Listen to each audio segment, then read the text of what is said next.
Today's featurette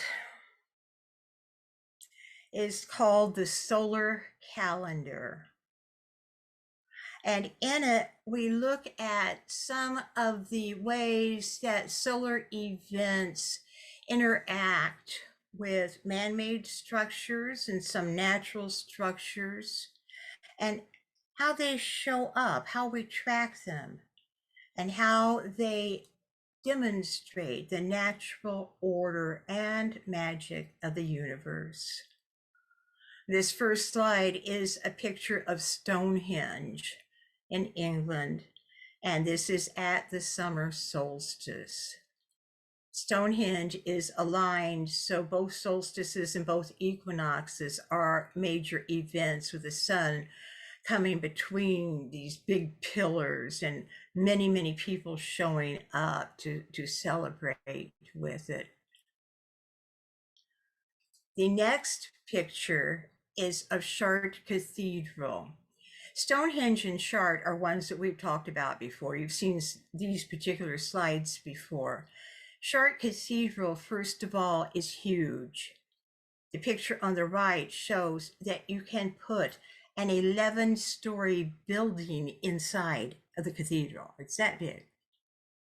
So when we look at the composite picture on the left, it doesn't really do justice to the distance between this window and this nail head.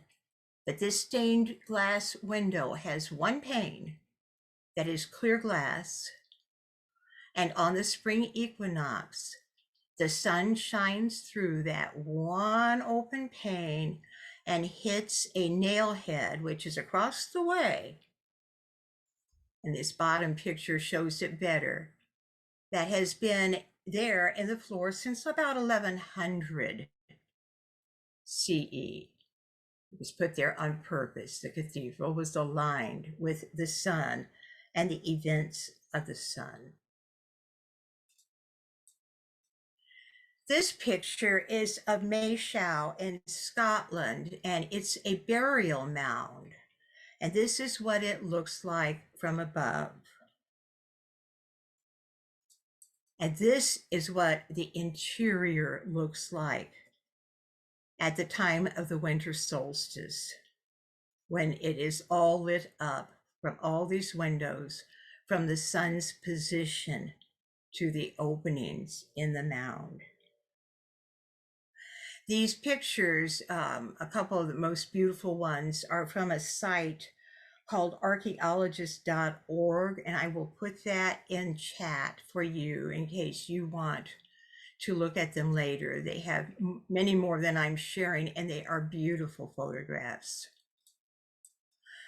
The United States has other places that interact with solar events, and this particular one is in Texas. It's part of the pictographs of Paint Rock, which is on the Campbell Ranch in Concho County in Texas. There are 1,500 pictographs, with about a dozen of them having solar interaction. And this particular one has this spear of light that points directly to the center at noon on the winter solstice every year. The pictographs are estimated to have been created around 1300 to 1700 CE. And then this one, which we're also using for our cover slide for the entire PowerPoint today, because it's so beautiful. This is a model. This is a reproduction of Goseck Circle in Germany. And it's got these two concentric circles made out of fence, like posts, and surrounded by where they have dug other circles around it. This is a model, and this is what it looks like in a photograph. And you can see the sun, and the sun going through the fence posts, and the great potential for alignment during different solar events. And I chose this particular one because it is a segue that leads us to the whole point of today's featurette. And that is this fence. And this is my backyard. And this backyard looked this way at 7:45 a.m. on August the 15th, just a couple weeks ago. I had my dog out there in the early morning, and I looked at the sun coming through my fence, and the whole end of the yard was like a box with these very perpendicular shadows. If you look closely at this picture, you will see that there is a green whirlwind right here. That this energy, which you cannot see with your bare eyes, looks like it's swirling and swirling around, a green energy there. The sun was so bright that when I took the pictures, I actually put my hand over my eyes. I shot blind because the sun was hurting my eyes. And this was the first one I took. And this was the second one. I sent the pictures to Steve and Mirabai Bangs. They are the group Heart Dream, who are guest musicians for us on a regular basis.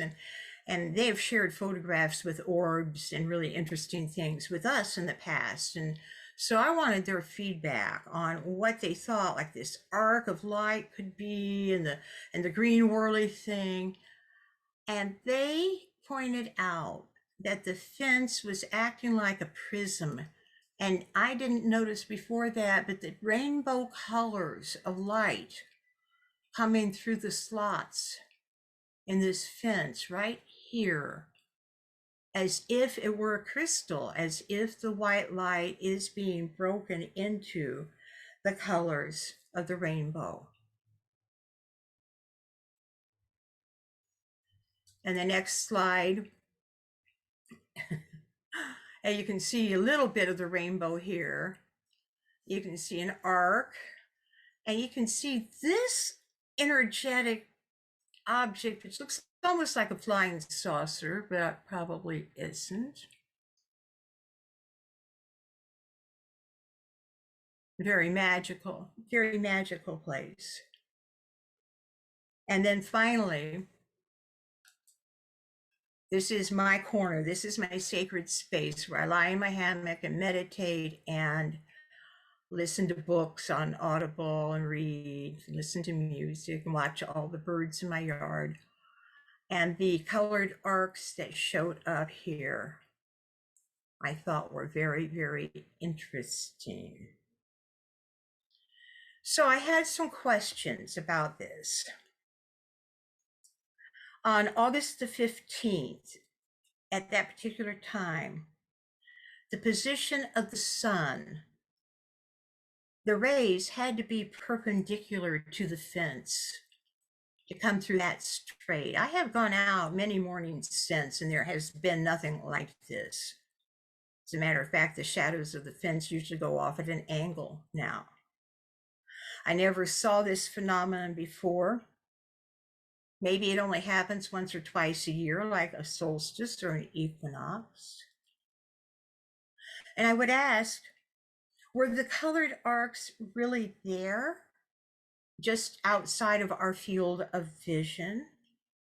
Or were they created on the lens of the camera, with like the light reflecting on the lens of the camera? And I have the same question for the green whirly thing and the other energetic patterns that we see.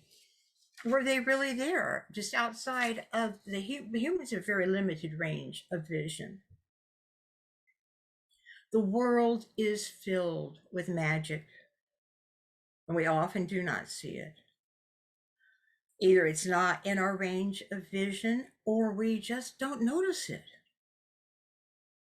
And perhaps God speaks to us through rainbow fences and green whirly things, reminding us of the order and wonder of our universe and our lives.